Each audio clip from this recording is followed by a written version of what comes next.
অল্প কথাই জবাব ইহানের। তোষা কোনো কথা খুঁজে পাচ্ছে না। সবকিছু বাদ দিয়েও মাধ্যমিক লাইফ থেকে ইহানের খুব ভালো বন্ধু ছিল সে। হঠাৎ এতদিন পরে দেখা হওয়ায় ভীষণ আবেগপ্রবণ হয়ে পড়ল। ভুলে গেল 3 বছর আগে সে কি করেছিল ইহানের সাথে। ইহান অস্বস্তিতে পড়েছে। তার রাগ অনুভূতি কিছুই অবশিষ্ট নেই বাকি। ঠান্ডা গলায় তোষাকে বলল, তোর হাজবেন্ড কেমন আছে? কোন ক্যান্টনমেন্টে এখন? তোষা নিজের স্বামীর কথা চেপে গিয়ে বলল, আমি যশোর ক্যান্টনমেন্টে, এখন ছুটিতে। আমি প্রেগনেন্ট ইহান। ইহান ওর দিকে শান্ত চোখে তাকিয়ে রোবোটিক আওয়াজে বলল, কংগ্রাচুলেশনস। সামান্য হেসে তোষা বলল, প্লিজ আমাকে নির্লজ্জ ভাবিস না। তোকে অনেকদিন পর দেখতে এত ভালো লাগছে। পুরো দস্তুর পলিটিশিয়ান হয়েছিস। নানা জায়গায় তো পোস্টার দেখি, ভালোই লাগে। ইহান নিশ্চুপ দাঁড়িয়ে আছে। তোষা বলে, তোর রাফনেস নেই আগের মতো, কেমন ঠান্ডা হয়েছিস।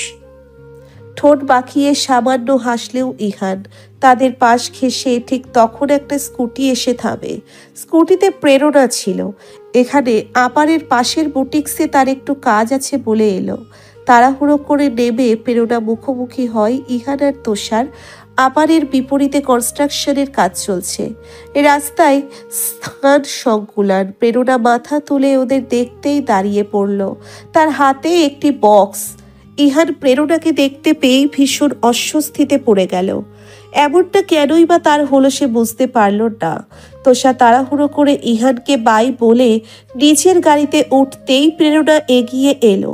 ইহানকে সালাম দিল। ইহান সালামের জবাব দিয়েই বলল, ফ্রেন্ড অ্যাকচুয়ালি। প্রেরণা তৎক্ষণাৎ চোখ বড় বড় করে তাকালো ইহানের চোখে। গম্ভীর ইহান তাজওয়ারের হুটহাট এমন অস্বাভাবিক আচরণে অবাক হতেই হয়। লোকটা এমনভাবে বলল যেন প্রেরণা জানতে চেয়েছে মেয়েটা কে। ভারী অদ্ভুত ঠেকলো প্রেরণার কাছে। অমায়িক হেসে প্রেরণা বলল, আপনাকে এখানে পেয়ে ভালো হলো। আসলে ইনু পায়েস রেঁধেছিল এবং ও চায় এটা শান্তিনীরের সবাই খাবে। ওর কোচিং আছে বিধায় বক্স ভরে আমাকে দিল। বললো আপনার পার্টি অফিসে রাখতে। আমার এখানে কাজ ছিল, আপনাকে তো পেয়ে গেলাম এখানে। এটা আপনি নিয়ে নিলে আমার আর পার্টি অফিসে যেতে হবে না, কষ্ট করে নেবেন। ইহান হাত বাড়িয়ে বক্সটা নিল। প্রেরণা ইতস্তত করে বলল, মাইন্ড করলেন? মাইন্ড করব কেন? ধীরে ধীরে প্রশ্নটা করল ইহান। আপনি নেতা শ্রেণীর লোক, এভাবে বক্স হাতে ধরিয়ে দিলাম। একটা প্রেস্টিজের ব্যাপার আছে তো। বলেই প্রেরণা হেসে ফেলল। হাসি থামিয়ে বলল, মজা করেছি, আসছি। কি সুন্দর হাসি! এই মহিলা যখন হাসে একেবারে চোখ দিয়ে হাসে। সরাসরি ইহানের বক্ষপটে গিয়ে আঘাত করল সমুদ্র নীলার হাসির ঝঙ্কার। প্রেরণা তার দৃষ্টিসীমার বাইরে যাওয়া অবধি ইহানকে দেখল। পরপর একটা বিষয় মাথায় আসতেই অস্বস্তিতে নিজের মাথার চুল টানল ইহান। সে প্রেরণাকে আগ বাড়িয়ে কেন বলতে গেল তোষা ইহানের ফ্রেন্ড? কি ভেবেছে ভদ্রমহিলা কে জানে। নিজের প্রতি বিরক্তিতে মুখটা তেতো করে হাতে বক্স নিয়ে কপাল কুঁচকে দাঁড়িয়ে আছে ইহান। অফিসের কাজগুলো ইসি ভালোই সামলাতে পারছে। ইরফান যদিও খুব হেল্প করে। দিনে মোট 3 ঘন্টা ব্যয় করে হিসেব দেখে, বাকি সময়টা নিজের ইচ্ছে মতো কাটায়। এখানে আসার পরে একজন কেয়ারটেকার এবং বুয়া পেয়েছে, খুবই যোগ্য। সবকিছু মিলিয়ে নিরিবিলি আর স্নিগ্ধ মঈন ইসির সংসার। সকালে মঈন অফিসে চলে যায়। ইসি অফিসের কাজ নিয়ে বসে পড়ে। দুপুরে একসাথে লাঞ্চ, বিকেলে মঈন অফিসে থাকে। ইসি চলে যায় ক্যামেরা নিয়ে কাছে কোথাও, কোনো টিলাতে ছবি তুলতে, অথবা চলে যায় কাছে কাছের লোকাল মার্কেটে ঘর সাজানোর জিনিসপত্র কিনতে টুকটাক। রাতে মঈন ফিরলে দুজন মিলে ডিনার সেরে স্টাডি রুমে বসে ইসি ঠিক করেছে সিভিল সার্ভিস এক্সামে বসবে। এই ব্যাপারে একটা জেদ ঢুকেছে তার মাথায় হঠাৎ। একদিন কথায় কথায় যখন শুনতে পায় মঈনের সব বন্ধুদের স্ত্রীরা উচ্চপদস্থ সরকারি কর্মকর্তা, হুট করে মঈন সেদিন খুব প্রশংসা করে ফেলেছিল তাদের। সেদিন ইসির ভীষণ হিংসে হয়েছিল। মঈন জানলেও না কিছু সেসব কথা। ফটোগ্রাফি ছেড়ে হঠাৎ মাথায় বিসিএস এর ভূত চেপে বসেছে দেখে মঈন খুব অবাক হয়। পরে ইসির হঠাৎ আগ্রহ দেখে মঈন নিজ দায়িত্বে ওকে পড়াতে বসায়। দুটো অনলাইন কোচিংয়ে ভর্তি করে দিয়েছে ওকে। আর রাতে যখন ডিউটি করে বাড়িতে আসে ঘুমানোর আগে 10টা থেকে 11:30, এই 1.5 ঘন্টা খুব ভালো করে ওকে সাহায্য করে মঈন। এই বিষয়ে ইসির একটু অলসতা নেই। মঈনও সারাদিন খেটে এসে অলসতা করে না, ক্লান্ত হয় না। এই ব্যাপারে খুব সিরিয়াস। তবে আজ ইসির মন বসছে না পড়াতে, একটু স্পেস খুঁজছে সে। এই বিসিএস প্রিপারেশনের চক্করে মঈনের সাথে প্রেমময় মুহূর্ত খুব কম কাটানো হচ্ছে, কেমন যেন রোবোটিক দাম্পত্য। আজ মঈন বিছানায় বই নিয়ে বসলো, চোখে তার রিডিং চশমা। ইসিকে টেনে কোলের কাছে নিয়ে গম্ভীর গলায় বলল, আজ কিছু ইম্পর্টেন্ট টপিক দাগিয়ে দিচ্ছে, ম্যাথ এখান থেকে করবে, বুঝলে? ইসি দোনো মনো করছে। মঈন বলল, শরীর খারাপ নাকি? না, তবে আজ থাক। শরীর খারাপ না হলে থাকবে না, বিশেষ মুখের কথা না। এসো, আজ 1 ঘন্টা দেখবে, বাকিটা কাল সকালে। মঈন ম্যাথের কিছু ইম্পর্টেন্ট চ্যাপ্টার ক্লিয়ার করছিল। ইসির ওসবে মন নেই, সে মঈনকে দেখছে। রিডিং চশমা পরায় শ্যামসুন্দর মুখটা একটা প্রফেসরের মতো লাগছে। সুদর্শন উষ্ণ প্রফেসর যাকে দেখে ভার্সিটির শত শত তরুণী মুগ্ধ হয়। ইসিকে মৃদু ধাক্কা দিয়ে মঈন বলে, নাও, এখন এখান থেকে দুটো সলভ করো। ইসি শুনছে না, গাইগুই করছে। মঈন বলল, করো বলছি। ইসির মাথায় দুষ্টুমি চাপলো। কখনো মঈনের চশমা খুলে নিচ্ছে, কখনো ওর অ্যাডামস অ্যাপেলে চিমটি কাটছে, কখনো ওর মাসেল দেখছে। মঈন বাচ্চাদের মতো কর্মকাণ্ড দেখে বলল, পড়ার সময় পড়া, স্টপ দিস। ইসি থামলো, বলল, তুমি না কেমন জানি হয়ে গিয়েছো এসপি। কেমন হয়ে গিয়েছে? কেমন অনাগ্রহী আমার প্রতি। এটা কেমন কথা এসে, কেমন বেহুদা কথা। বিরক্ত হয়ে বলে মঈন। বেহুদা কথা নয়। হ্যাঁ, আমাকে পড়াবে, পড়ানোর সময় তুমি খুব সিরিয়াস হয়ে যাও, মানলাম। তাই বলে আমাকে নোটিসও করবে না তুমি? আজ আমি তোমার পছন্দের নাইটিটা পরেছি, 2-1টা কমপ্লিমেন্ট তো পেতে পারি। মঈন এতক্ষণে খেয়াল করলো রানী গোলাপি রঙের একটা সফট সিল্কের নাইটি। এটা মঈনের ভীষণ পছন্দের। পরনে তার বইয়ের দিকে তাকালে মঈনের নিঃশ্বাস বন্ধ হয়ে যাওয়ার উপক্রম হয়। অথচ আজ খেয়ালই করলো না, সারাদিনের ব্যস্ততায় মঈনের মাথা সবসময় ঠিক থাকে না আজকাল, রোমান্টিকতা আসে না। মঈন লজ্জিত হলো। ইসিকে কাছে টেনে ওর কানের কাছে মুখ নিয়ে ফিসফিসিয়ে নিজের ভুল কনফেস করে বসলো। I'm sorry, Bo. You're looking so adorable, like a pink kitten. ইসির মন ভুলল না, এতটা হালকা ইম্যাচিওর আচরণ মঈনের সাথে সে করেনি আগে। আজ অকারণে ব্যাপারটাকে টানলো, বলল, এটা হয়তো স্বাভাবিক। বিয়ের পরে প্রথম স্বামীরা 2 চোখে বউকে ছাড়া আর কাউকে দেখতে পায় না, একেবারে বউয়ের কাছে পড়ে থাকে। আর 2 দিন গেলে তখন ওই আকর্ষণ, ওই ব্যাকুলতা খুঁজেই পাওয়া যায় না। তখন তারা অফিস নিয়ে ব্যস্ত হয়ে পড়ে। বাঙালি পুরুষ আফটার অল। আমি তো চাই না তুমি সবসময় দেখো আমাকে, ওসব আহ্লাদ চাই না। আমি চাই যখন আমি তোমার মনের মতো করে সাজবো তখন আমাকে দেখো, অথচ তোমার চোখেই পড়ে না আমার দিকে। মঈন শান্ত চোখে ইসির দিকে তাকিয়ে আছে। ইসি ওর চোখের দিকে তাকিয়ে বলল, তুমি, মাম্মা, পাপা এরা আমাকে কত কিছু বুঝিয়েছো বিয়ের ব্যাপারে। এবার আমি কিছু বলি ফরাজি, আমি নিজে যতটুকু বুঝেছি তোমাকে বলি, শোনো তবে। বিয়ে হচ্ছে এমন একটা টার্ম, এই সম্পর্ক হচ্ছে এমন একটা সম্পর্ক যেটা লালন করতে হয় প্রতিটা দিন, প্রতিটা মিনিট, নয়তো শুকিয়ে যায়, ম্যাড়ম্যাড়ে হয়ে যায়। মঈন নির্নিমেষ দেখছে ইসিকে। ইসি চুপ হয়ে যায়। সে এতগুলো কথা মঈনকে কেন বলল সে নিজেও বুঝতে পারছে না হঠাৎ। তবে মঈন বুঝে নিল সবটা। আসলে বউ লোকের মনটা এমন, সম্পর্কের শুরু থেকে মঈনের কথায় কথায় ওকে কাছে টেনে নরম আদর দেওয়া, কথায় কথায় ওর সৌন্দর্য নিয়ে মন্তব্য করা, ওকে যখন তখন চুমু খাওয়া বা দুজনের রোম্যান্টিক মুহূর্ত, এসব পরিস্থিতির চাপে আর হয়ে ওঠে না আগের মতো। মঈন সময় দিতে পারে না কিংবা ক্লান্ত থাকলে হয়ে ওঠে না। এসব দিন দিন নোটিস করে ইসি তার অবচেতন মনে গেঁথে রেখেছে। আজ কথায় কথায় বলে ফেললো মঈনকে, করে ফেললো নীরব অভিযোগ। মঈন শুকনো হাসি হাসে। এই মেয়েরা এত বোকা, ওরা যদি বুঝতো সারাদিন একটা পুরুষের উপর দিয়ে কতটা ধকল যায়। বিয়ের পর নতুন নতুন ইসিকে কোলে তুলে ঘর বয় পায়চারি করেছে, আহ্লাদে আহ্লাদে ভরিয়ে রেখেছে। নারী মনে গেঁথে গিয়েছে ওই সুখ। বাস্তবতা বোঝেনি, ভাবেনি এই ব্যাপারগুলো তো সবসময় করা সম্ভব না একজন স্বামীর পক্ষে। ইসি শুয়ে পড়ল ওপাশ ফিরে। তার হঠাৎ মনটা খারাপ হলো। মঈন বই খাতা সরিয়ে রেখে ওকে কোলে তুলে নিল। ইসি উদাস গলায় বলল, অভিযোগ করিনি আমি, ছাড়ো। মঈন ছাড়ে না, তির্যক হাসি হাসে। ইসি সে হাসি দেখে অভিমানে ফেটে পড়ে, তবে বুঝতে দেয় না। শান্ত স্বরে বলে, আই ক্যান আন্ডারস্ট্যান্ড ইউ। তুমি ক্লান্ত থাকো, ক্লান্ত থাকলে এসব রোমান্টিক কথা আসে না মুখে। All right. মঈন এবার হাসিতে ফেটে পড়ে, কিছুক্ষণ হেসে বলে, দিনকে দিন টিনেজার মেয়েদের মতো হয়ে যাচ্ছ। হ্যাঁ সেটাই। অভিমানে নিজেকে ছাড়ানোর চেষ্টায় ব্যস্ত ইসি, কিন্তু মঈনের পুরুষালী শক্তির কাছে অপারগ। মঈন ওকে কোলে নিয়ে পুরো কটেজ ঘুরে বলল, এই যে সামনের এক সপ্তাহের রাইড আজকে করে দিলাম, হ্যাপি? তারপর মিঠির দিকে তাকিয়ে বলল, তুই সাক্ষী, কিন্তু তোর মা যেন পর অস্বীকার না করে। ইসি নিজেকে ছাড়িয়ে নিতে চাই, পারে না। ওকে বিছানায় শুইয়ে মঈনোর ওপর শোয়া হলো। ইসি মুখ ঘুরিয়ে অন্যদিকে তাকিয়ে থাকে। মঈন জোর করে তার দুগাল চেপে নিজের দিকে ফিরিয়ে চোখে চোখ রাখে ইসির। ইসি আবারও মুখটা ঘুরিয়ে নেয়। এভাবে আধা ঘন্টা চলে যাওয়ার পরে মঈন শেষমেশ রাগ দেখিয়ে বলে, বাড়াবাড়ি হচ্ছে। আমি সব অভিযোগ শুনেছি না, স্বীকার করেছি না। ওকে ধাক্কা দিয়ে ওঠে ইনশিরাহ। বইয়ের হাত টেনে ধরে আবারও গম্ভীর হয়ে বলে, বাড়াবাড়ি হচ্ছে। টেনে ইসিকে আবারও শুইয়ে দেয়। আদুরে ধস্তাধস্তির এক পর্যায়ে হেসে ফেলে ইসি।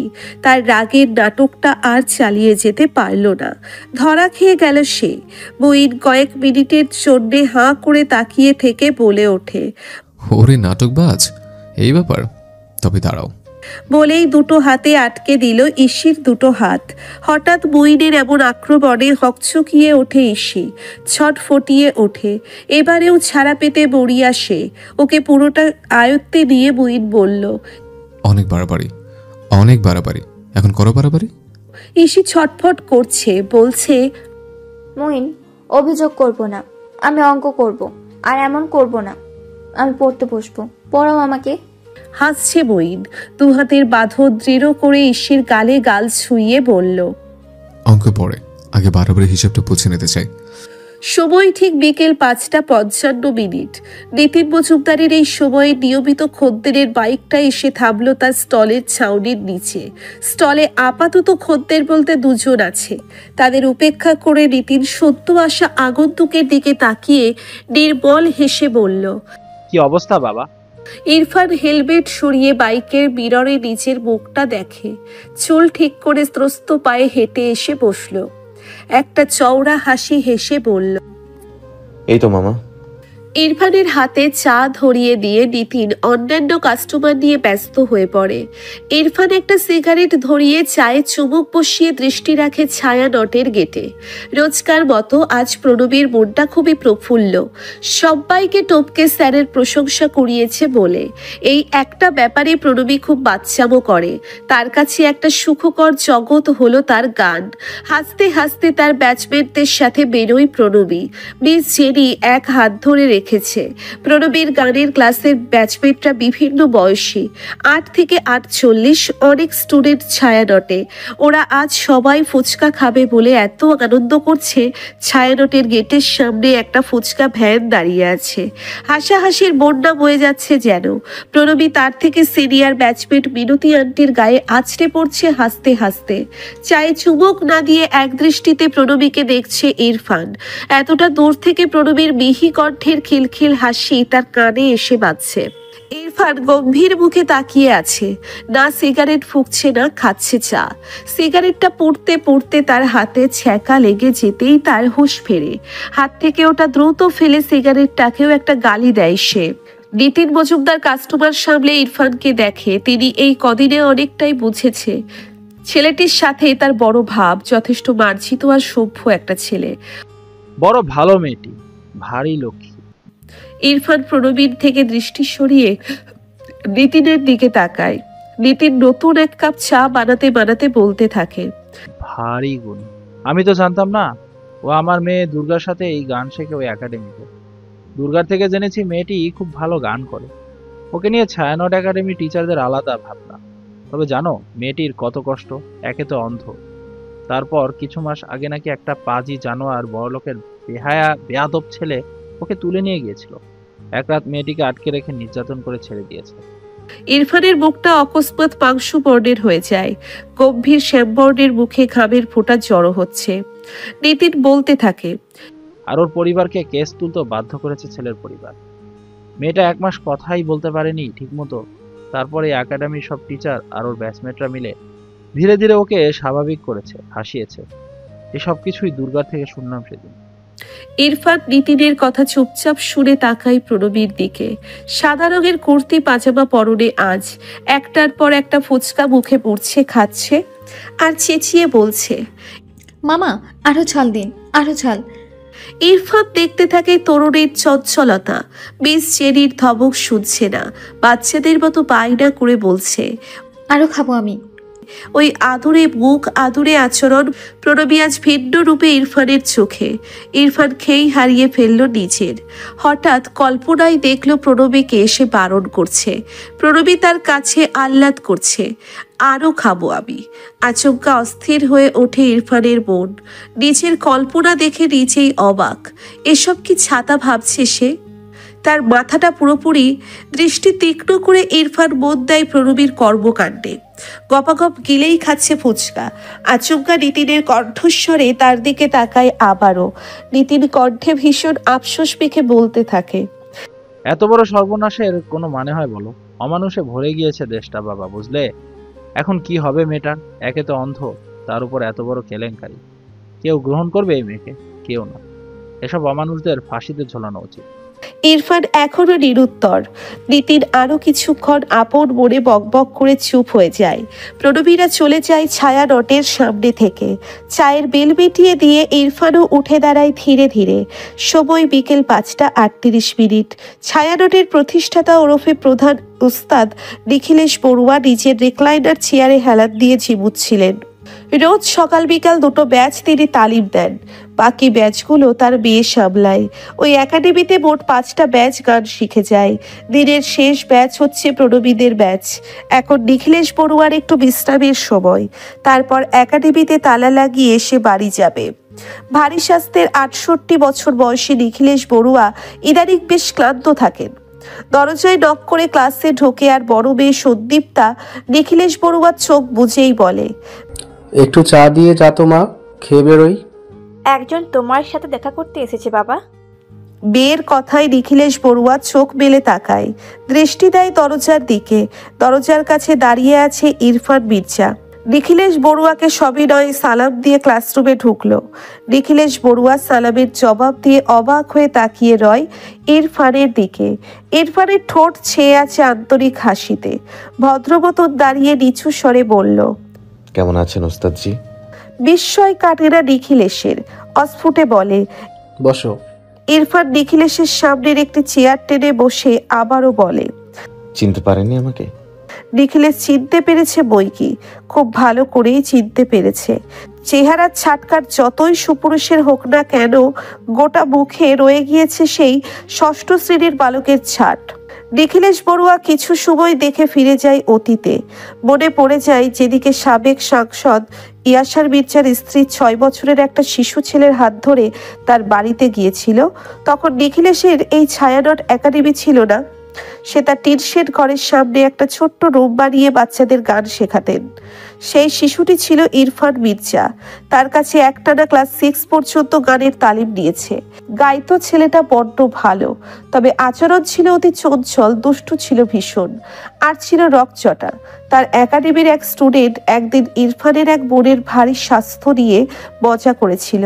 সেই ঘটনার সূত্র ধরে একাডেমির 2টো ছেলেকে মেরে বাড়িতে গিয়েছিল। অনেক ঝামেলা করে গান শেখা বাদ দিয়ে দিয়েছিল। নিখিলেশ বড়ুয়া শত চেষ্টা করেও আর গান শেখাতে আনতে পারেনি। দিন দিন প্রচন্ড জেদি হয়ে গিয়েছিল ছেলেটা। আজ এতগুলো বছর পরে এই ছেলেকে চিনতে নিখিলেশের মোটেও অসুবিধে হয়নি। ইরফান আবারও হেসে বলল, চিনতে পারেননি আমাকে? মাথা ঝাঁকায় নিখিলেশ, মুখে বলল, চিনতে পেরেছি। তোমাকে না চেনা কোনো ব্যাপার না। তোমার বড় ভাই আর তুমি হুবহু তোমাদের দাদা ইমতিয়াজ মির্জার ইয়াং বয়সের চেহারার আদল পেয়েছো। কেমন আছো তুমি? বাড়ির সবাই কেমন আছে? ভালো আছে। কি অবস্থা বলো, হঠাৎ এখানে? বেশ অবাক হলাম। ইরফান সামান্য হেসে বলল, আমি গান শিখতে চাচ্ছি আবারও। গান? আর তুমি? নিখিলেশ আরো অবাক হয় ভীষণ। ইরফান মাথা ঝাঁকায়। নিখিলেশ বললেন, এত বছর পর হঠাৎ করে এই ইচ্ছা? শখ হলো হঠাৎ, অবসরে শিখব। নিচু গলায় জবাব ইরফানের। শখ? ইরফান নিশ্চুপ। নিখিলেশ ওকে কিছুক্ষণ দেখে বলে, বেশ শান্ত লাগছে দেখে। কি করা হয় এখন? পড়াশোনা? মাস্টার্স এক্সাম দেবো সামনে। আপাতত বাড়ির ব্যবসা দেখছি, ওখানে জব করি। আহ, দারুণ। তো গান শিখতে চাও? জি। চর্চা আছে? ওভাবে নেই। বেশ। হারমোনিয়াম ভুলে গিয়েছো? না, সব কিছুতে মাঝে মাঝে হাত লাগাতাম ইচ্ছে হলে। নিখিলেশ বড়ুয়া কিছুক্ষণ ভাবলেন। ইরফান বলল, আপনার বিকেলের ব্যাচে ভর্তি হতে চাচ্ছি। প্রসিজিওর কি? তুমি আগামীকাল সকালে এসো। আমার মেয়ে সন্দীপটা তোমার ভর্তি নেবে। আগস্টের শুরু। গরম তুলনামূলকভাবে বেড়েছে। শহুরে জীবন দুর্বিষহ। এই গরমে বড্ড হাঁসফাঁস লাগে প্রেরণার। ইদানিং মন মেজাজ দীর্ঘ সময় ঠিক থাকে না। এই গরমে মাথার ঘিলুও টকবক করে ফুটতে থাকে সর্বদা। আজ ভীষণ শরীর খারাপ প্রেরণার। এতটাই খারাপ যে ক্যাটারিং সার্ভিসের অফিস থেকে একা ফিরতে পারেনি। ম্যানেজার সাব্বির পৌঁছে দিয়ে গিয়েছে। প্রীতম একটা ইন্টারভিউ দিয়ে তখন সবে মাত্র ফিরেছে। একটা গেমিং সফটওয়্যার কোম্পানি, বেতন প্রায় 1.5 লাখ টাকা। যদিও ফ্রিল্যান্সিং করে যথেষ্ট উপার্জন করে প্রীতম, তবুও শ্বশুরের কাছে চাকরিবিহীন, সে তো বেকার। নিজের বেকারত্বের ট্যাগটা বুঝতেই চাকরির জেদ ঢুকেছিল মনে। আজকের ইন্টারভিউ ভালো হয়েছে, প্রীতম আশাবাদী। আপুর এই হাল দেখে আটকে ওঠে প্রীতম। ডক্টরের কাছে নিয়ে গেলে ডক্টর কিছু টেস্ট দেখিয়েছে, হিমোগ্লোবিন কম। বাড়িতে এনে ভীষণ রাগারাগি করেছে বোনকে প্রীতম। খাওয়া দাওয়া নিয়ে বড্ড উদাসীন প্রেরণা তাই। বিকেলে দেশের বাড়ি থেকে মুবিনা এসেও একই কাজ করলেন। ভীষণ বকলেন প্রেরণাকে। তার চেঁচামেচি গিয়ে ঠেকলো প্রেরণার বিয়েতে। কেন বিয়ে করছে না প্রেরণা? কেন জেদ ধরে আছে? এই যুবতী বয়সে আর কত একা থাকবে? দিন দিন নিজেকে নিয়ে ভাবছেই না প্রেরণা। প্রেরণার রুগ্ন কণ্ঠে বিরক্তি মিশিয়ে ফুপিকে বলল, থাকবে তুমি? এসব কি শুরু করেছো? মুবিনা ঘর থেকে বেরিয়ে যায়, তবে থামলেন না। ওপাশে গিয়ে চিল্লিয়ে বলতে লাগলেন, ঠান্ডা মাথায় ভেবে দেখো প্রেরণা, এত জেদ নিয়ে থাকিস না। যাদের জন্য নিজের এমন ত্যাগ দিচ্ছিস, দিন শেষে কেউ তোর থাকবে না মা।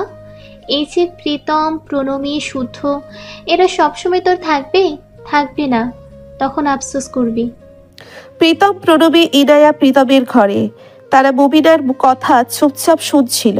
মুবিনা গিয়ে ওদের তিনজনের সামনে বসে জ্ঞান দেওয়ার মতো করে বলতে লাগলো, তোরা কি করিস? কেন ওকে বোঝাস না? ধীরে সুস্থে ঠান্ডা মাথায় বোঝাস। সাদাত, আমার ভাসুরের ছেলের কথা তো জানিসই। বউটা মরেছে আজ কত বছর হয়েছে। ওর একটাই মেয়ে ডাক্তারিতে চান্স পেয়েছে এই বছর। এখন সাদাত নিরিবিলি মানুষ, বয়স মাত্র 41।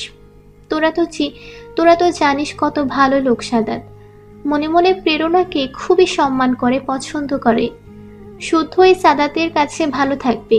টাকা পয়সার কমতি আছে সাদাতের, আর তার উপর উপজেলা চেয়ারম্যান, কোনো দিক থেকে ফেলনা নয়। আর প্রেরণা এখনো মুখটা কত সুন্দর। ও কি বুড়ি হয়ে গিয়েছে? ওকে দেখে মনে হয় বাচ্চাও আছে। জীবনের গুরুত্বপূর্ণ বয়সটাই এখন। একজন সঙ্গী দরকার হবে রে। তোরা কি বুঝিস এসব?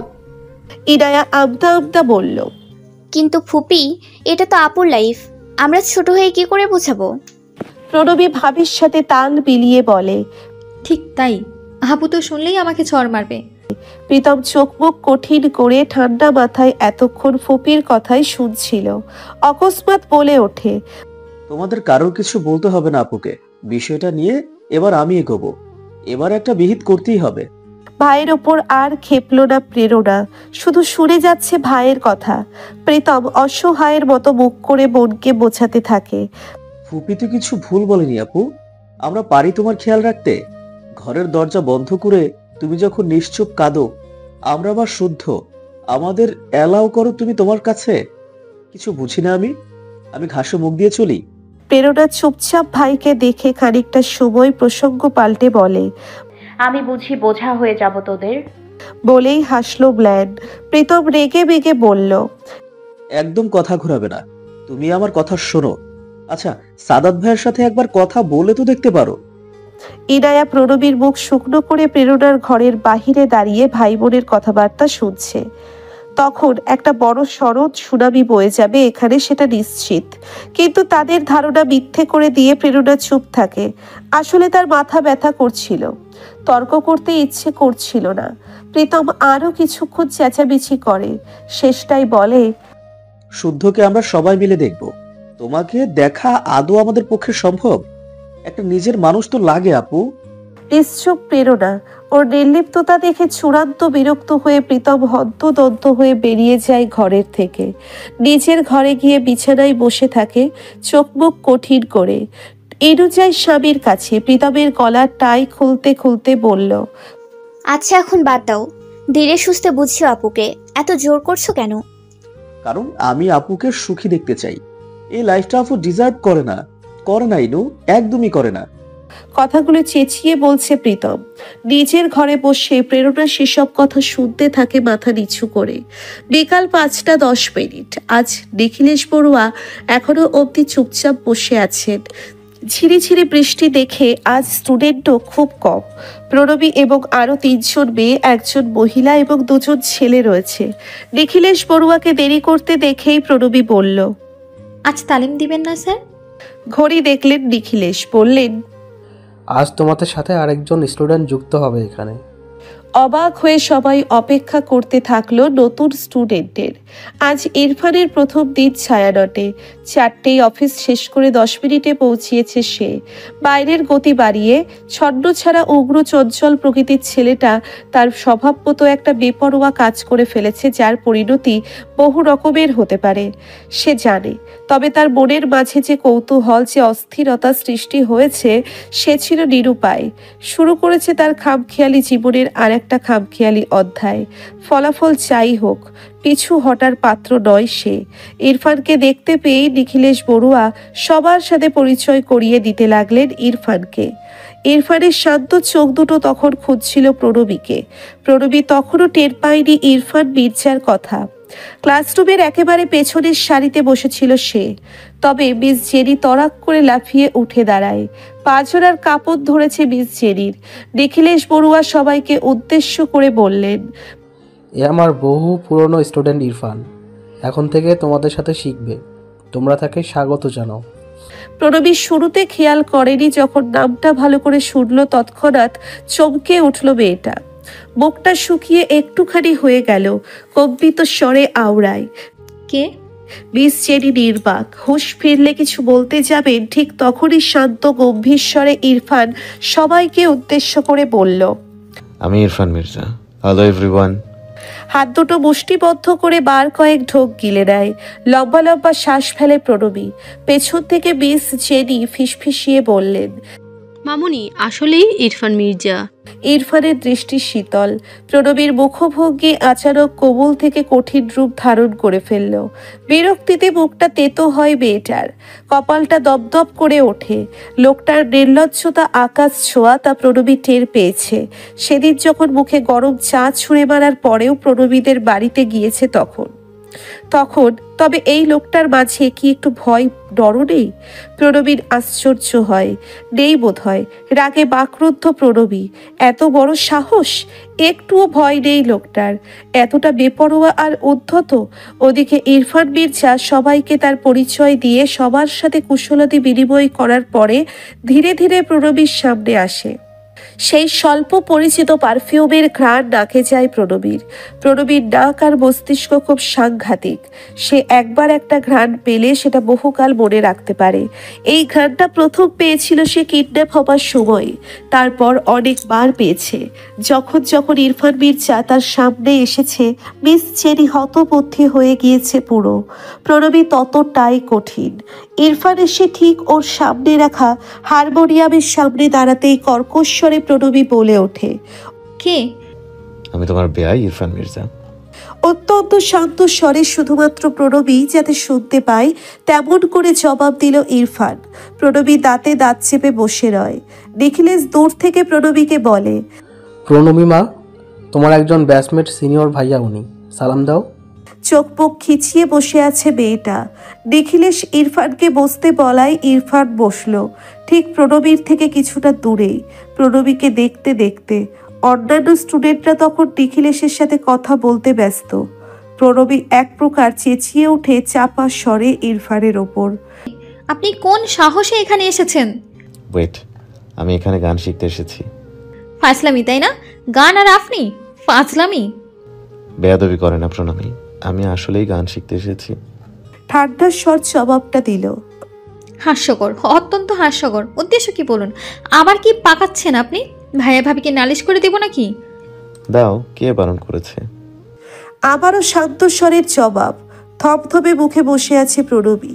নিখিলেশ বড়ুয়া ইরফানের দিকে মনোযোগ দিলেন এবার। বললেন, আজ তোমার গান শুনবো, দেখি কতটা কি চর্চায় রেখেছিলে, শোনাও তো দেখি।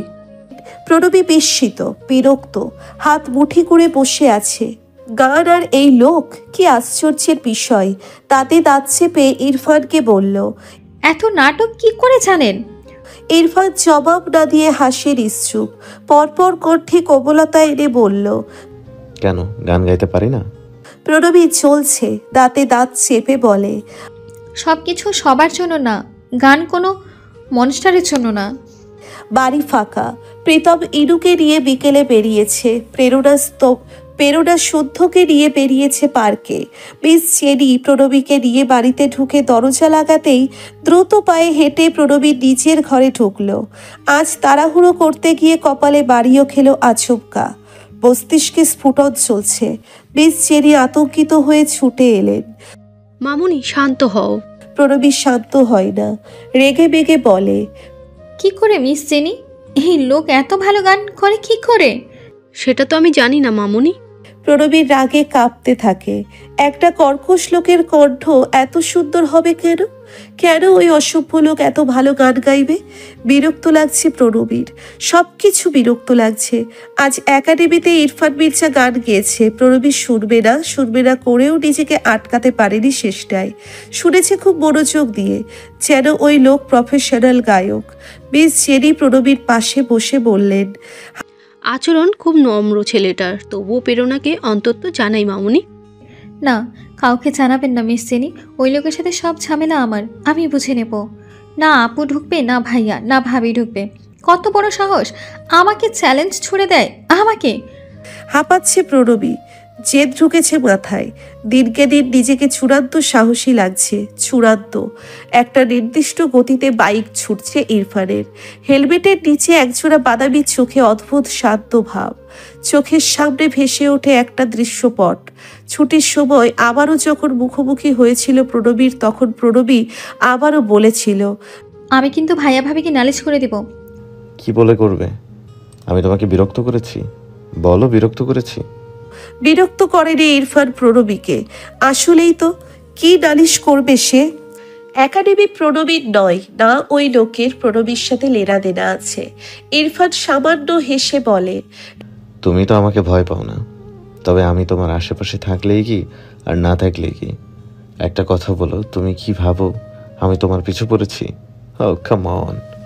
আচ্ছা, যদি তাই হয় তবে কি তুমি এটা ভাবছো আমি তোমাকে ইমপ্রেস করে ফেলবো, সেজন্য এত অস্বস্তি হচ্ছে?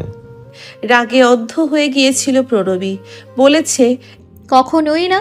আপনি আমার আশেপাশে থাকলে আমার কিচ্ছু না, কিচ্ছু না, আমার কিছু এসেও যায় না।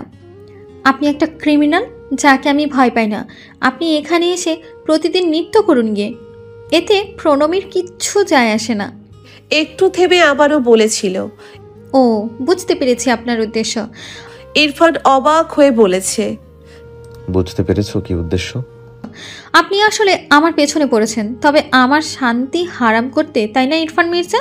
আপনি আসলে আমার কাছ থেকে এখন এই গানের জগৎটা কাটতে চাচ্ছেন। ভাবছেন আমাকে বিরক্ত করে এখান থেকে ভাগাবেন। আপনি ভেবেছেন আপনাকে দেখে আমি বিরক্ত হয়ে এক সময় একাডেমি ছাড়বো, ল্যাজ গুটিয়ে পালাবো আমি? ওসব কিচ্ছু হবে না, কখনো হবে না। আপনার উদ্দেশ্য কখনো সফল হবে না ইরফান মির্জা। আমি একাডেমিতেই থাকবো। তীব্র জেদের শরীর কাঁপিয়ে চেঁচিয়েছিল প্রণবী। ইরফানের কল্পনায় বারবার সেই দৃশ্য ভাসছে। ঠোঁটে তার এক পেশে হাসি, কানের কাছে বাজছে। আপনি আসলে আমার কাছ থেকে এখন এই গানের জগৎটা কাটতে চাচ্ছেন, ভাবছেন আমাকে বিরক্ত করে এখান থেকে ভাগাবেন আপনি। ভীষণ জেদি এই প্রীতমের আদরের মনটা, কিন্তু বড্ড সরল। একটা লম্বা শ্বাস ফেলে ইরফান বাইকের স্পিড বাড়িয়ে দেয়। নিশ্চুপ হেসে অস্ফুটে আওড়ায়, বোকা বিরক্তবতী। শান্তি নীরের বাইরের বাতি জ্বলছে না। ইহান গাড়ি থেকে নেমে ক্লান্ত পায়ে হেঁটে গিয়ে কলিং বেল টিপে দাঁড়িয়ে থাকে। দরজা খোলে পড়ি। আজ এত তাড়াতাড়ি ইহানকে দেখতে পেয়ে পড়ি অবাক, খুশি দুটোই হয়। বাড়িতে ঢুকেই ইহান জানতে চাইল ইরফান ফিরেছে কিনা। প্রফুল্ল চিত্তে পড়েই জানালো সন্ধ্যার আগেই ফিরে ল্যাপটপ নিয়ে বসে অফিসের কাজ করেছে এক টানা। তারপর খেয়ে ইতিমধ্যে শুয়েও পড়েছে। রাত তখন সবে 9টা। স্বামীরা 3 ভাই দোতলায় ছিল, গিন্নিরা নিচতলায়। ইহানের জন্য সবাই অপেক্ষা করছে। ফ্রেশ হয়ে নিচে নেমে ইহান মা চাচিদের সাথে খেতে বসলো রাতের খাবারটা। চুপচাপ খাচ্ছিল ইহান। পরে হঠাৎ করে নিচের চাঁদের বলে ওঠে, আজ ইনু আর জামাই এসেছিল আমার চেম্বারে বিকেলে। প্রেরণার প্রসঙ্গে উঠতেই জানতে পারলাম জামাই প্রেরণার বিয়ে দেবে এবার। জামাইয়ের ফুপু মবিনা বেয়ান, তিনি তোড়জোড় করছে, বিয়েটা বোধহয় হয়ে যাবে। সাবলীল আলাপ। ইহান খাওয়া থামিয়ে কয়েক সেকেন্ডের জন্য চুপ হয়ে যায়। আলো পরীর কথার পিঠে বলে, যাই হোক, মেয়েটা সুখী হোক। ঋতু বলে ওঠে, পাত্রকে? বেয়ানের ভাসুরের ছেলে, বিপত্নিক। আচ্ছা, তোমাদের এসব অহেতুক আলাপ না পারলে হয় না ছোট মা? টিপিক্যাল আন্টিদের মতো এগুলো কি? ইহানের আচমকা ধমকে পরি চোখ বড় বড় করে তাকায়। ইহান বলে, ইনু তোমাকে বলল আর তুমিও তোমার যাদের সাথে আলোচনা শুরু করলে? আশ্চর্য। আলো কড়া গলায় বলে, এটা তো পরনিন্দার পরচর্চা ছিল না ইহান। আমরা নর্মালি আলাপ করছিলাম, এত রিয়াক্ট করছিস কেন? ইহান হুট করে দমে যায়। ছোট মায়ের দিকে তাকিয়ে বলে, আই এম সরি ছোট মা, অ্যাকচুয়ালি মাথা ঠিক নেই আমার, স্ট্রেসড।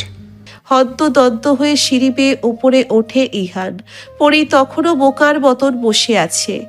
ঋতু বলল, তুই কষ্ট পাস না, জিনিসই তো ও কোনো বংশের রক্ত হুটহাট জ্বলে ওঠে, মেজাজ খালি মেজাজ এদের। পরি শান্ত ভঙ্গিতে বলে, আসলে একেও এখন ধরে বেঁধে বিয়ে করিয়ে দিতে হবে। ওর বউ এসে ওর এই মেজাজ সামলাবে। আমরা তো বুড়ি, ওর এসব হুটহাট ধমকে হার্টের প্রবলেম হয় আমাদের। ওরা 3 যা হাসতে হাসতে লুটোপুটি খায়। ইহান ঘরে ঢুকে দরজা লাগায়। তার কি হচ্ছে কি এসব? আজ ছোট মাকে এভাবে ধমকে উঠল। আজকের পথসভায় ভীষণ ধকল গিয়েছে, হয়তো সেজন্য স্ট্রেসড। তবে ওই কথাগুলো আচমকা মস্তিষ্কে স্ফুটন শুরু হয়। দ্রুত পায়ে হেঁটে ড্রয়ার খুলে সিগারেটের প্যাকেটটা বের করে সেখান থেকে 2টা মাইল বড় শলাকা আর লাইটার তুলে দিতেই থমকায়। কিছুক্ষণ রিভলভারটার দিকে তাকিয়ে থেকে ড্রয়ার লাগিয়ে চলে যায় বারান্দায়।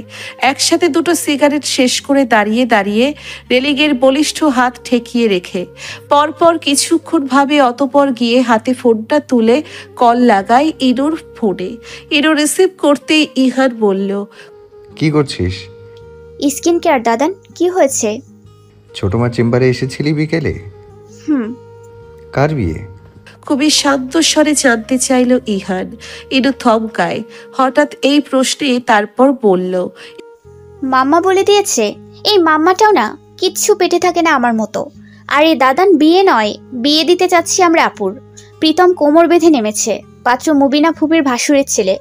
উনিও পলিটিশিয়ান, বিজনেস আছে, একটু বুড়ো যদিও, তবে দেখতে বেশ। ইহান চুপচাপ শুনল, তারপর বলল, তোর ননদ রাজি? ঠিক জানি না দাদান, আমার তো মনে হচ্ছে আপু রাজি, কারণ আপু হ্যাঁ বলেনি, তবে নাও বলেনি। আর মৌনতা সম্মতির লক্ষণ। প্রীতম যেভাবে ধরছে রাজি হয়ে যেতেই পারে। আচ্ছা, রাখছি। হুট করে কলটা কাটলো ইহান। রেলিং ধরে অন্ধকারের দিকে দৃষ্টি দিয়ে দীর্ঘক্ষণ তাকিয়ে থাকলো অযথা। অতঃপর দ্রুত পায়ে ঘরে ঢুকে বিছানায় বসে আরও একটা সিগারেট শেষ করলো। তারপর আবারও ফোনটা তুলে মঈনকে কল করে হুট করে। সময় না দেখেই মঈন তখন সারা দিনের ক্লান্ত শরীর নিয়ে বইয়ের সেবা নিয়ে ব্যস্ত। ইসি চুলে হাত বুলিয়ে দিচ্ছিল। পরম আবেশে চোখ দুটো মুছেছিল মঈন। আচানক ইহানের কল পেয়ে কিছুটা মজার ছলে ইসিকে বলে, আমার শ্বশুর শাশুড়িদের সমস্যা কি? এই লোককে কেন বিয়ে করে দিচ্ছে না? ভাই সারাদিন পরে একটু বউটাকে কাছে পাই, কুছ তো রহম করো ইহান দিজর মির্জা। ইসি বিছানায় শুয়ে শুয়ে মুখে হাত চেপে হাসছে। মঈন ফোন দিয়ে চলে যায় বারান্দায়। রিসিভ করে বলে, বলো। কোনো বাড়তি কথা খরচ না করে ইহান বলল, আমি যাকে পছন্দ করি তাকে আমি আসলেই পছন্দ করি মঈন, এবং এটা ইনফ্যাচুয়েশন নয়, এটা খুব সাংঘাতিক কিছু। তারপর? আমি বিয়ে করতে চাই তাকে। হ্যাঁ, তো প্রস্তাব দাও, আমাকে ডিটেলস বলো। শ্বশুর শাশুড়িদের রাজি করানোর দায়িত্ব আমার। কিন্তু ওনার বিয়ে ঠিক হচ্ছে সম্ভবত। এমন অবস্থায় ঠিক কোন পদক্ষেপ নিলে ঠিক হবে আমি বুঝতে পারছি না। আমার কোনো আচরণে যেন উনি আমাকে অভদ্র না মনে করেন। আমি কিভাবে ওনাকে অ্যাপ্রোচ করব? হতাশ মঈন চূড়ান্ত হতাশা নিয়ে বলল, সাজেশন চাইছ? তুমি তো তাও একটু প্রেম করেছিলে, আমি তো একেবারে জিরো। কথা ছিল যাকে পাবো তাকে ভালোবাসবো, বেসেছে। ইহান নিশ্চুপ। মঈন বলে, রিল্যাক্স, তোমার নার্ভাসনেস দেখে বুঝতে পারছি তুমি কতটা সিরিয়াস। মেয়েটি আসলে লাগে। এখন শোনো, বিয়ে ঠিক হচ্ছে বললে হয়নি, যাও গিয়ে মনের কথা বলো, তারপর দিল বলে তোমারে দুলহানিয়া লে আও, এটা বলে দিতে হয়, যাও। এবার হাসলো মঈন। ফোন কাটার আগে বলল, মেয়েটির সাথে কথা বলে আমাদের জানিও, আমরা দেখতে চাই তাকে। ফোন কেটে ইহান চুপচাপ বসে থাকে আরো কিছুক্ষণ। সিগারেটটা সম্পূর্ণ শেষ করে এইবার বিছানায় গা এলিয়ে দেয়। কপালে তার ডান হাত। এবার তার নিজের সাথে নিজের কিছু বোঝাপড়া দরকার। সমীকরণ জটিল, তাকে ঠান্ডা মাথায় মেলাতে হবে। একজন বিধবা মহিলা, একটা বাচ্চা আছে যে একটু একটু করে বড় হচ্ছে। একজন মানুষ হিসেবে একটা সুস্থ পরিবেশ তার জন্মগত অধিকার। আর এই দুজন ইহানের জীবনে দুটো মানুষ হবে না, কেবল হবে ইহানের আমৃত্যু রেসপন্সিবিলিটি। সোসাইটির মানুষের বাঁকা কথা, মানুষের বাঁকা হাসি থেকে সে বাঁচতে পারবে এই মানুষ দুটোকে সবসময়, সব মুহূর্তে। এই হিসেবগুলো খুব ঠান্ডা মাথায় মেলাতে হবে। সময় আজ রাতটা শুধু। তারপর একটা সিদ্ধান্ত নিয়ে নেবে ইহান। এমনটা যদি হয় তবে খুব কম সম্ভাবনায় আছে বর্তমানে এই সোসাইটির প্রেরণাকে নিয়ে হাসাহাসি করবে না।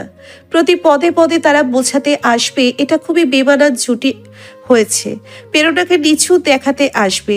হাসি মজা করে প্রেরণাকে ইহানের পাশে অযোগ্য প্রমাণ করতে আসবে।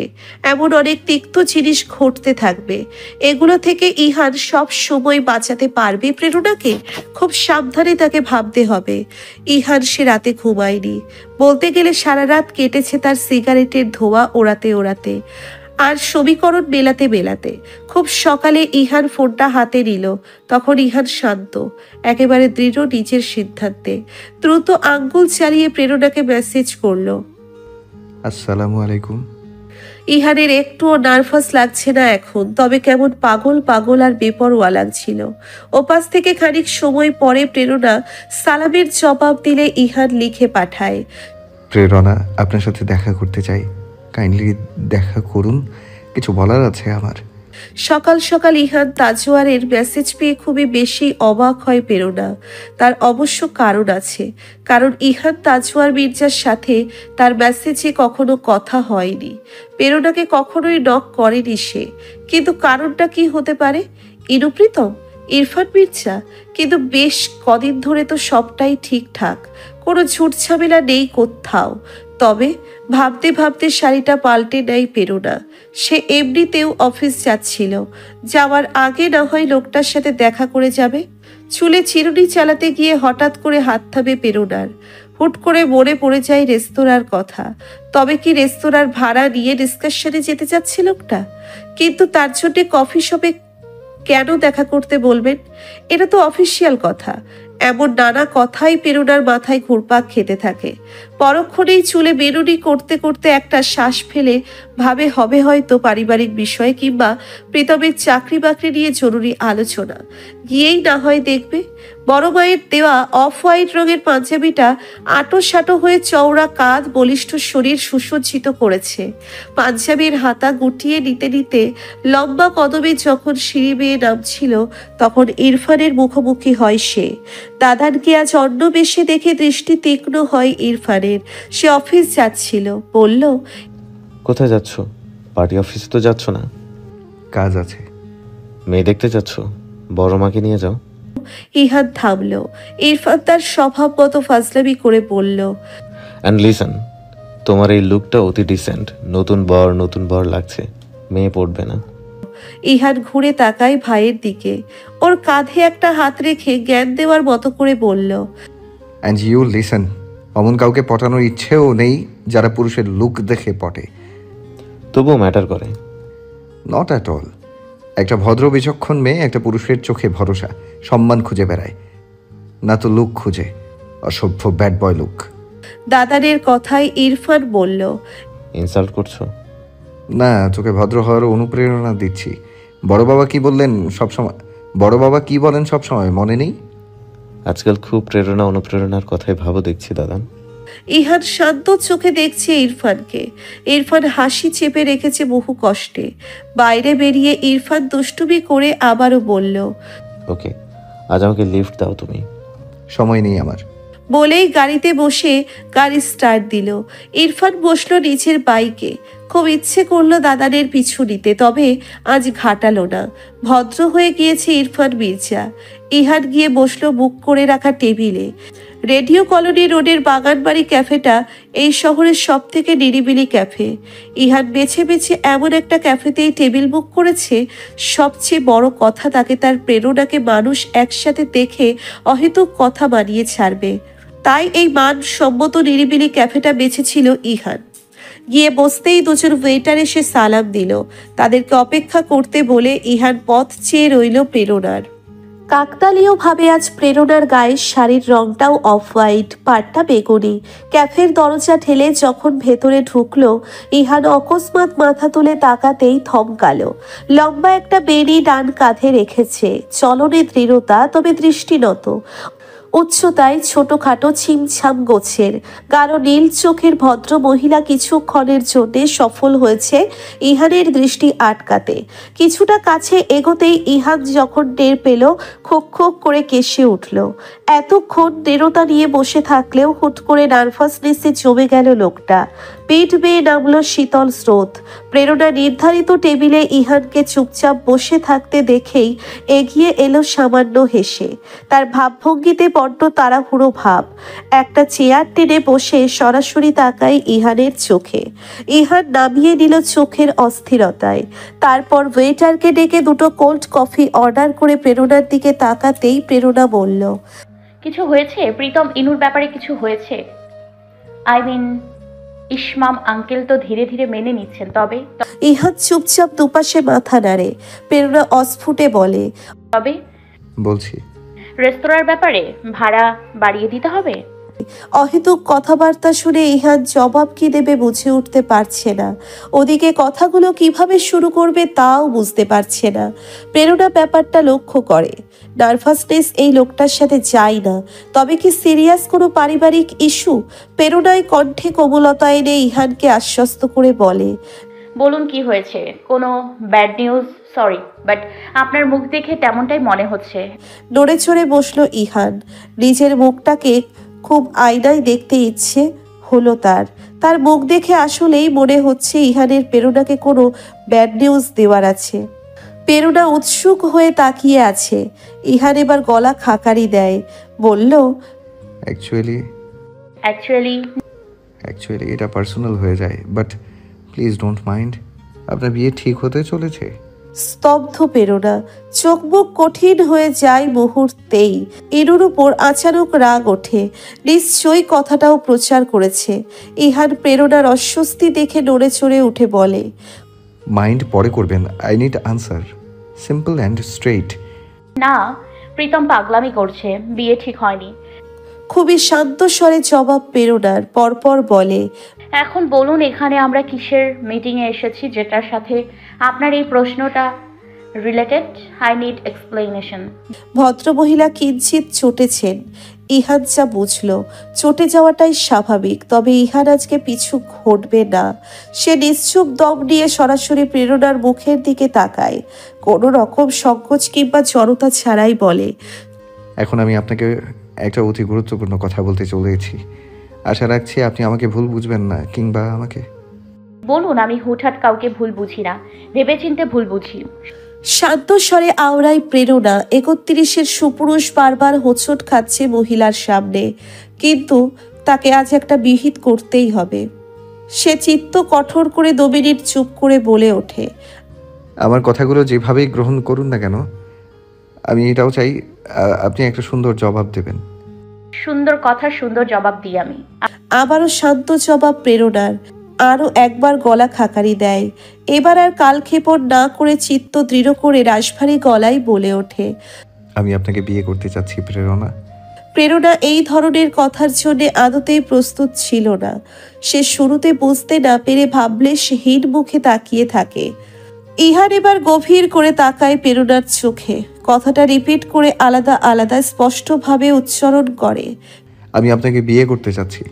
প্রেরণা শুনল, কয়েক মুহূর্ত অবিশ্বাস্য নজরে তাকিয়ে দেখল ইহানকে। পরপর অস্বস্তি আর বিস্ময়ে মিলেমিশে তাকে হতচকিত লাগলো। ইহান শান্ত চোখে দেখছে। প্রেরণার শাড়ির আঁচল গুছিয়ে নিয়ে হাতের ভ্যানিটি ব্যাগ নিয়ে অকস্মাৎ উঠে দাঁড়ায়। অস্বাভাবিক ক্ষিপ্ততা তার উঠে দাঁড়ানোতে। ইহান সামান্য ভরকায়, তবুও দৃষ্টি নামায় না। প্রেরণা বড় বড় দুটো শ্বাস ফেললো, আবার অস্ফুটে বলল, আবার বলুন। আমি আপনাকে বিয়ে করতে চাচ্ছি প্রেরণা। প্রেরণা এক পা পিছিয়ে গেল, চোখ বড় বড় করে ইহানের মুখের দিকে কয়েক মুহূর্ত দৃষ্টি দিয়ে অবিশ্বাস্য সুরে বলে উঠল, আপনি পাগল? না ইহানকে কিছু বলতে দিল না, নিচে কিছু বলল। কেমন চুরি করে ধরা পড়লে চোর যেভাবে পালিয়ে যায়, প্রেরণা ঠিক সেভাবে ছুটতে ছুটতে বেরোলো রেস্তোরাঁ থেকে। তাজ্জব মরে গিয়ে ইহান প্রেরণার প্রস্থানের দিকে তাকিয়ে থাকে নির্নিমেষ। সে কিছু বলার সুযোগই পেল না। কি অদ্ভুত আচরণ! মুহূর্তেই অস্থিরতা ঘিরে ধরে তাকে। ডাকতে গিয়েও ডাকে না, ফোনটা হাতে তুলে নিয়ে প্রেরণাকে মেসেজ করতে গিয়েও করে না। চুপচাপ গম্ভীর হয়ে বসে থাকে। ওয়েটার আসে কোল্ড কফি নিয়ে। ইহান চুপচাপ বিল মিটিয়ে উঠতে যেতেই ফোনটা বেজে উঠল। ফোনের ওপাশে ইনসি রাহ হর বড়িয়ে বলল, দাদান, প্রস্তাব দিয়েছো মেয়েটাকে? কি বলেছে? হ্যাঁ বলেছে? না। শুকনো গলায় ইনসিরাহ বলল, হ্যাঁ বলেনি? না বলেছে? না। তবে সময় চেয়েছে? না ইসি। তবে কি বলেছে? কিছু তো বলেছে। ইহান একটা লম্বা শ্বাস ফেলে বলল, বলেছে আপনি পাগল। এক প্রকার ছুটে বেরিয়েছে প্রেরণা। তাকে দেখে আশেপাশের মানুষজন অবাক। প্রেরণা সবার দৃষ্টি দেখে নিজেকে সামলে নেয়। শাড়ির আঁচলে কপালের ঘাম মুছে হাঁটতে হাঁটতে গিয়ে একটা ক্যাবে চেপে বসে। ভ্যানিটি ব্যাগ থেকে পানির বোতল বের করে ঢকঢক করে গলাটা ভিজিয়ে নেয়। সংকোচ, বিস্ময় আর অবিশ্বাসের ঘোরে চলে গিয়েছে পুরো। ঘোর কাটলো অ্যাপার্টমেন্টের সামনে নেমে। অফিসে আজ যাবে না সে। দ্রুত ফ্ল্যাটে ঢুকে দরজা বন্ধ করে দরজায় ঠেস দিয়ে দাঁড়িয়ে থাকে অনেকক্ষণ। কানে বাজছে, আমি আপনাকে বিয়ে করতে চাচ্ছি। প্রেরণা আত্মীয়, লোকটা আত্মীয় বলেই কি প্রেরণা রিয়াক্ট করতে পারলো না? নাকি ভদ্রসভ্য লোকটাকে দু কথা শুনিয়ে দিতে মন চাইল না প্রেরণার? কোনটা? কেন লোকটার উপর চড়াও হতে পারলো না? তবে প্রেরণা নিজেকে সংযত করতে পেরে স্বস্তি পাচ্ছে। এমনিতেই নানা ঝুট ঝামেলা, তার উপর স্বয়ং ইহান তাজওয়ারের সাথে ঝামেলা বাঁধিয়ে সবকিছু বিতৃষ্ণা করে দিতে চায় না প্রেরণা। নিজের ভাইয়ের সংসারের জন্য একটু সংযত তো হওয়াই যায়। প্রেরণার সর্বোচ্চ যেটা করা উচিত হবে সেটা হলো এড়িয়ে যাওয়া। হ্যাঁ, এটাই যেটা সে বরাবর করে এসেছে। মেজাজটাকে ভীষণ সতর্কতার সাথে নিজের ভিতরে আটকে রেখেছে প্রণবী। বিগত 48 মিনিট ধরে তার মুখ হাসি হাসি। এই একাডেমির লোকজন সব অমায়িক, তাদের সামনে কোনো অশোভন আচরণ প্রণবী করতে ইচ্ছুক নয়। তাই হাত মুঠি করে চেয়ার ঠেসে নিজেকে সংযত করে বসে আছে। নয়তো কখন গিয়ে ওই লোকটা দুটো কথা শুনিয়ে দিয়ে আসতো এখানে অতিরিক্ত ভালো মানুষের নাটক দেখানোর জন্যে। ইস, ওস্তাদজির সাথে বিনয়ে একেবারে লুটোপুটি খাচ্ছে নাটকবাজ লোক। অথচ সেদিন প্রণবীর মনে পড়ল তার থুতনি চেপে ধরে কিভাবে ডোলে ডোলে লিপস্টিক লাগিয়ে দিয়েছিল ওই অর্ধ উন্মত্তটা। প্রণবীর রাগের বহু কারণ আছে, তার রাগে চক্রবৃদ্ধি হারে বাড়ছে তো বাড়ছেই। ইরফান সবার সাথে হেসে হেসে কথা বলছে, আর ক্লাস 6-এর বাচ্চাদের তো গাল টিপে টিপে মজা করছে। সবাই তার সাথে দারুণ সময় কাটাচ্ছে বিরতির সময়টিতে। এসব বুঝতে পেরে প্রণবীর মেজাজ বিগড়ে যাচ্ছে। সে ওই লোকের জন্য তার ব্যাচমেটদের সাথে আড্ডা দিতে পারছে না। সব কটাকে কবজা করেছে ওই উগ্র লোকটা। কিভাবে করেছে কে জানে। প্রণবীও যাবে না ওদের কাছে। যা ইচ্ছে করুক সবাই। একাডেমির সর্বকনিষ্ঠ স্টুডেন্ট রিনি ক্লাস 3-তে পড়ে। সে ইরফানকে ডাকে লম্বা ভাইয়া বলে। গান শুনে বেশ পছন্দ করে ফেলেছে ইরফানকে। আদরের স্বরে বিরতির সময়টিতে ইরফানকে বলল, লম্বা ভাইয়া, তুমি তোমার মতো করে একটা গান গাও না। ইরফান হেসে বলল, আমার মতো মানে? মানে কাল গিটার নিয়ে যে গাইলে না, ওভাবে আর একটা গাও। একে একে সিনিয়রেরাও ধরল ইরফানকে। ইরফানকে নিয়ে এমনিতেই সবার কৌতূহলের শেষ নেই। ভীষণ বড়লোক বাড়ির ছেলে, তার উপর দারুণ গান গায়। চোখ মুখ শক্ত করে বসে রয় প্রণবী।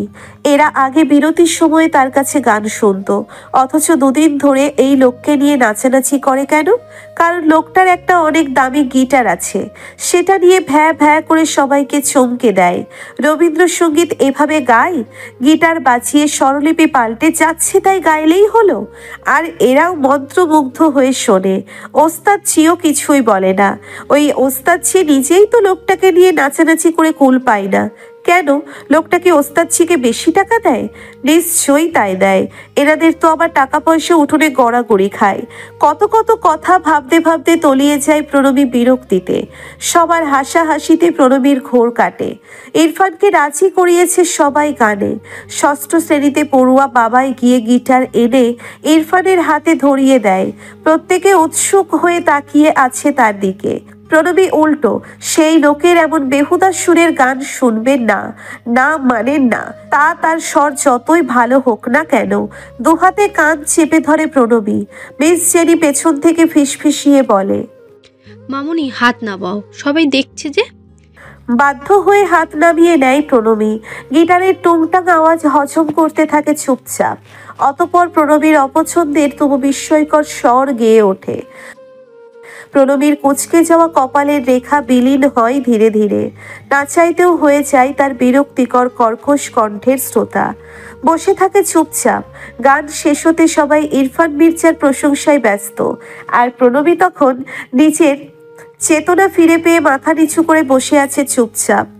কিছু বলছে না, কোনো প্রতিক্রিয়া দেখাচ্ছে না। শুধু ভেতরে চাপা রাগে ফেটে পড়ছে সে। এই লোকটা এত ভালো গান কেন গাইবে? কেন? এই লোকটা কি একাডেমিতে প্রণবীর জায়গা কাটতে এসেছে?